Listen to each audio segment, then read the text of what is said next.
Ang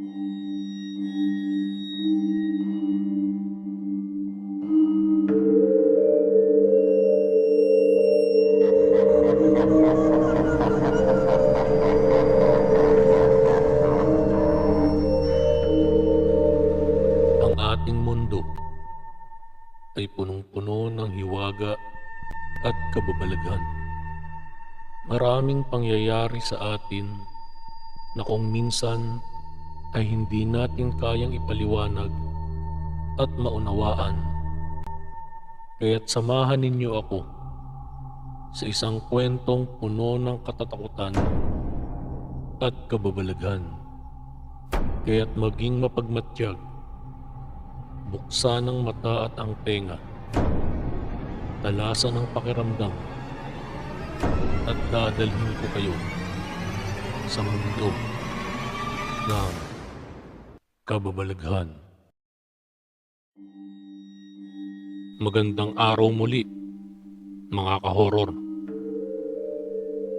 Nandito na naman po ako para magbahagi sa inyo ng isang video na tiyak na magpapatayo ng mga balahibo nyo.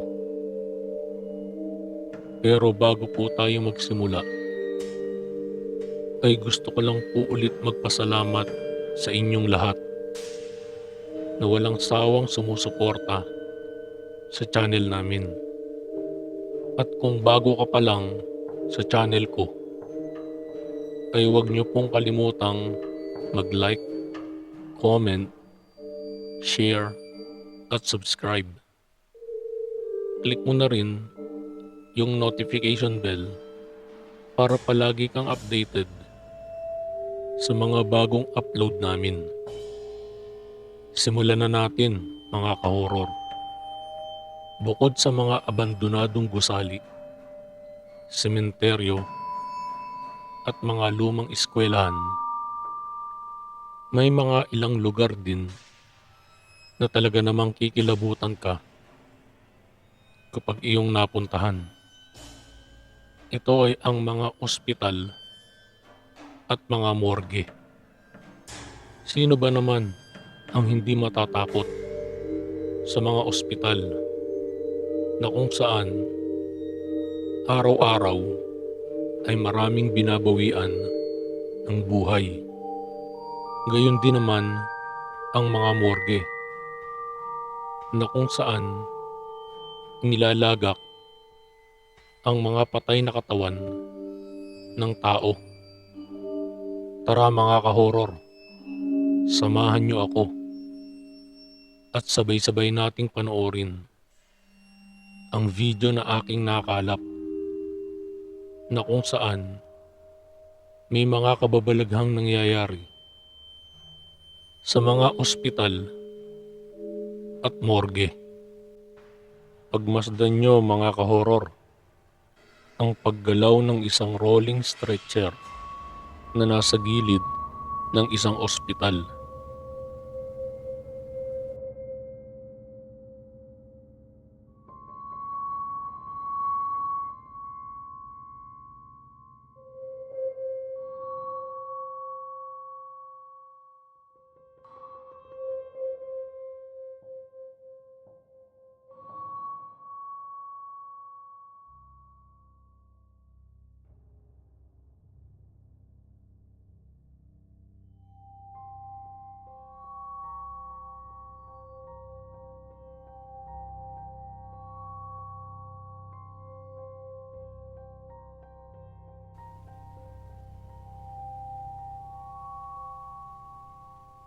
Sa video naman na ito ay makikita ang paghiwalay ng kaluluwa ng isang pasyente sa kanyang katawan.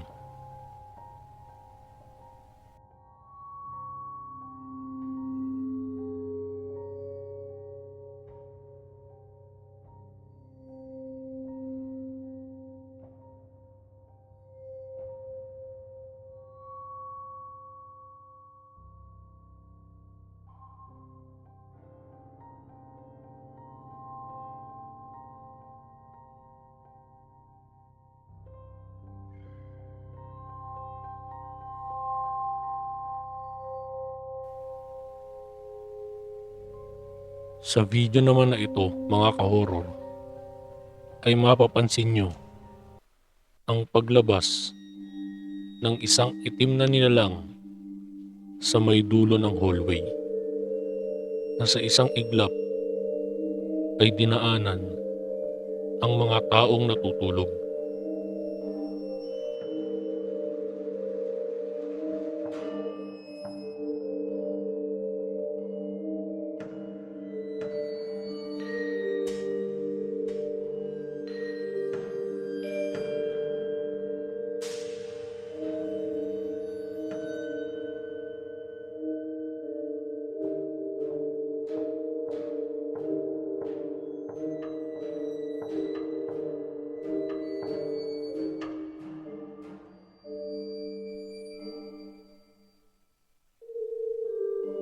Sa susunod naman na video ay makikita ang isang nilalang na labas pumasok sa may pintuan ng isang morgue sa ospital.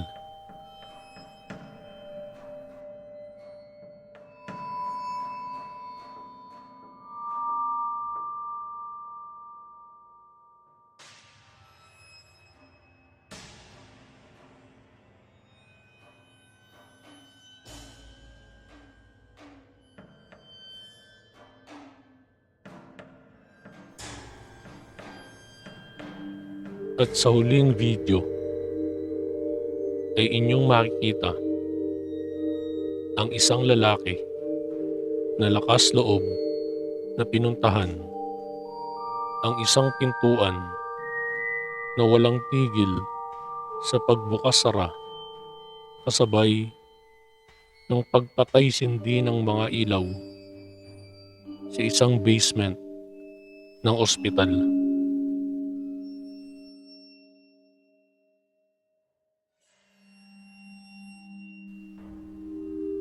Kayo na po ang bahalang humusga, mga ka-horror, kung ang napanood nyo na video ay totoo ba o gawa-gawa lamang. Hanggang dito na lang muna, mga ka-horror. Kita-kits po tayong muli sa mga susunod na kwento ng mga katatakutan at kababalaghan. Maraming salamat po.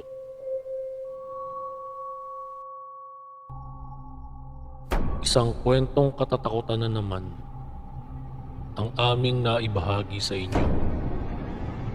Kaya't maging mapagmatsyag dahil ang mundo ay puno ng kababalaghan.